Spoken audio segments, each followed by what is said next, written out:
ए जी मनवा की बतिया बताई कैसे।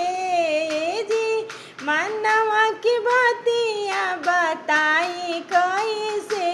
पियवा रूसल बाड़े ननदो मनाई कैसे।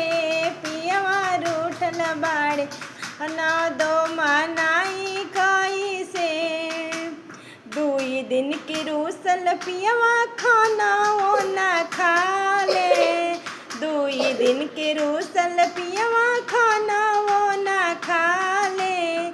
आगे पीछे घूमी ले तायौरी भागल जाले। आगे पीछे घूमी ले तायौरी भागल जाले। ए जी टूटी गईल चूड़ी खाना काई कैसे। ए जी टूटी गईल चूड़ी खाना काई कैसे।